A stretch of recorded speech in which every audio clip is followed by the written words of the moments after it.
ئێستا لە دنیادا مرۆڤایەتی کێشەی قیادەی هەیە، کێشەی سەرکردەبوونی هەیە. من کتێبێکم نووسیەوە بە ناوی گرنگی ڕەوشت لە سیاسەتدا، ڕەنگە بینیبتان تاسە 3-4 جار چاپ کراوەتەوە. لەوێدا گوتومە کە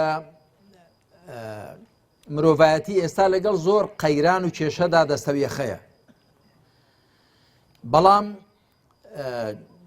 کێشەی ئەخلاق ڕەوشت واتە ڕەوشت و ئاکاری بەرز و پەسەند گەورەترین کێشەی مرۆڤایەتیە، بەتایبەت لە بواری حکمڕانی و سیاسەتکردندا.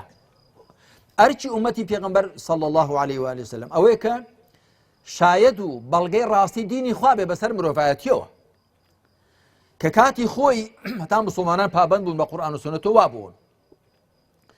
تۆ تەماشای ئێستا مەکە کە واقعی شل و شێواوی ئێستای موسڵمانان ئەوە دەرەنجامی ئەوەیە کە لە وحی خوا و لە پەیامی خوا و لە شەریعەتی خوا دوور کەوتونەوە. بۆیە وەزعان وای لێ هاتووە کە دنیا بەزەی پێیاندا بێ. من وەکو برایکی دڵسۆزی خۆتان پێتان دەڵێم، هەوڵدەن زۆر بەرچاوڕوون بن و شارەزا بن لە دینەکەی خۆتاندا، بەڵام شارەزایەکە بۆ ئەوە نەبێ هەر خۆتان بکەن بە هەمبانەی معلومات و توورەکەی معلومات، نا، بۆ ئەوە بێکە کاری پێ بکەن.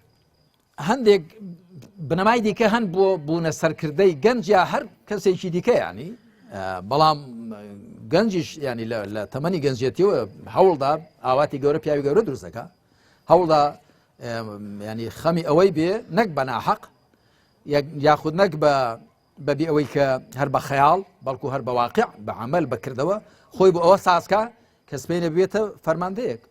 ئەم دنیاە خۆ بەهەشت نییە بڵێ هیچی تێدانەوەی پێت ناخۆش بێ، ئەنواع و ئەشکال شتت دێتەڕێ، وانە ترست دێتەڕێ، برست دێتەڕێ، ناڕەحەتی، گرفتاری، پروپاگەندە بۆکران، هەوراز، نشێو، زۆرشمان دێتەڕێ. ئەمڕۆ ئەوەی کە مرۆڤایەتی زۆر پێویستی پێیەتی ئەوەی کە قیادەیەکی هەبێ، سەرکردەیەکی هەبێ، بەرچاوڕوون بێ و دڵنیا بێ لە ڕێبازەکەی. ئینسان کەی دڵنیا دەبێت لە ڕێبازی خۆی؟ کاتێک ئەو ڕێبازە لە خاوەنەکەی خۆیەوەی هات بێ، لە بەدیهێنەر و پەروەردگاریەوە، بە پێغەمبەری خاتەمدا صلی الله عليه وسلم، بە جیبریلدا کە سەرۆکی فریشتەکانە. سیاسەتکردنی ئیسلامی و سەرکردایەتیکردن لە ئیسلامدا ئەوە زیای دەکاتەوە لە هی موسڵمانان یا لە هی غەیرە ئیسلامی، ئەوە لە ئیسلامدا چەند بنەمایەکەن دەبێت ڕەچاو بکرێن. یەکێک لەوانە چەسپاندنی دادگەری، وەلابردن و ڕۆژەی چێشکردنی زوڵم،